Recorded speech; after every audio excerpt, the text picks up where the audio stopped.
मान लीजिए एक रिलेशनशिप में 2 अटैचमेंट स्टाइल के लोग हैं। एक है एंग्शियस अटैचमेंट स्टाइल और दूसरा है अवॉइडेंस अटैचमेंट स्टाइल। तो जब एंग्शियस अटैचमेंट स्टाइल वाला जो बंदा रहता है, कोई भी रहता है, तो उसको जब एक इमोशनल डिस्टेंस महसूस होता है तो वो क्या करेगा कि अपने पार्टनर को ज़्यादा मैसेजेस करेगा। जब तक उसको क्लैरिटी नहीं मिलता तब तक वो मैसेज करता रहेगा, कॉल करता रहेगा एंड ओवरथिंक करता रहेगा।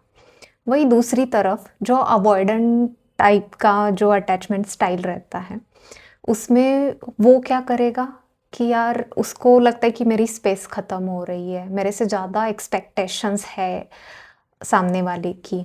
तो वो क्या करेगा कि अवॉइड करेगा, बंद करेगा, इमोशनली खुद को डिस्टेंस करेगा। अवॉइडेंट वाला पार्टनर साइलेंट हो जाएगा एंड उसका इंटेंशन यही होता है कि वो खुद को प्रोटेक्ट करता रहता है। ये एक साइकिल बनती जाती है और एंग्शियस पार्टनर का फियर बढ़ता है तो वो चेस करने लगता है। अवॉइडेंट पार्टनर का डिस्कम्फर्ट बढ़ता है तो वो विड्रॉ करता है और दोनों सोचते हैं कि मैं ही ज़्यादा एफर्ट डाल रहा हूँ या डाल रही हूँ रिलेशनशिप में, मेरे को समझा ही नहीं जा रहा है। इस साइकिल को तोड़ने के लिए ये समझना ज़रूरी है कि जो चेसिंग और जो डिस्टेंस है, दोनों एक स्ट्रेस के बाय प्रोडक्ट है और वो एक कैरेक्टर फ्लो नहीं है। तो तोड़ने के लिए आप काउंसलिंग ले सकते हैं। एंड एक फेमस एग्जांपल था, मतलब रील में, इंस्टाग्राम में भी बहुत फेमस हो रहा था कि अनन्या पांडे का एक वो बता रही थी कि अपने बॉयफ्रेंड के बारे में कि मैं इतनी ज़्यादा मिनटों में बहुत ज़्यादा उसको टेक्स्ट करती थी, मेरे को वो एक इमोशनल जो क्लैरिटी माइंड में चाहिए थी, वो दर्शाता है कि उसका जो टाइप था अटैचमेंट स्टाइल का, वो एंग्शियस टाइप का था। और दूसरी तरफ आदित्य रॉय कपूर, शायद वो उसके उनके बॉयफ्रेंड थे, तो वो एकदम परेशान हो गए थे और उनका वही अवॉइडेंट टाइप का, लेट रिप्लाई देना, स्पेस खुद को देना। तो ये कोई फ्लॉ नहीं है, कोई कैरेक्टर का कोई भी फ्लॉ नहीं है, ये बस एक समझने की चीज़ है एंड आप इसको समझोगे, बातचीत करोगे, एक अच्छा कम्युनिकेशन रखोगे तो ये सॉल्व हो जाता है, कोई दिक्कत नहीं है। आप हमसे जुड़िए, काउंसलिंग ले लीजिए। हर रिलेशनशिप में कॉन्फ्लिक्ट के रीज़न सिर्फ मिसअंडरस्टैंडिंग नहीं होती है। इसका कई बार मेन रीज़न होता है कि अटैचमेंट स्टाइल।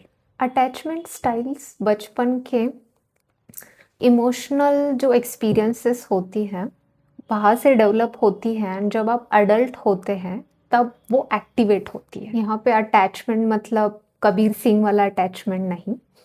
तो पहला जो स्टाइल है अटैचमेंट का, वो है एंग्शियस अटैचमेंट, जिसमें क्या होते हैं कि ऐसे एंग्शियस अटैचमेंट में लोग कनेक्शन को बहुत फील करते हैं, इम्पोर्टेंस भी देते हैं, लेकिन उनमें एक फियर रहता है कि कोई उनसे दूर ना हो जाए। इनके अंदर रिजेक्शन का फियर बहुत स्ट्रांग रहता है और ऐसे लोग बहुत ओवरथिंक करते हैं पार्टनर को लेके, बार बार अपने रिलेशनशिप में रीअश्योरेंस चाहते हैं और ओवरथिंक तो होती है एंड डिस्टेंस को इन लोग ना इमोशनल बहुत थ्रेटन की तरह लेते हैं। इनको ऐसा भी लगता है कि कोई उनका पार्टनर साइलेंट रहता है तो उनको ऐसे लगता है कि मैं इनके लिए इतना इम्पोर्टेंट नहीं हूँ, इतनी तक वो ओवरथिंक करते हैं। अवॉइडेंस अटैचमेंट एक नेक्स्ट अटैचमेंट टाइप है।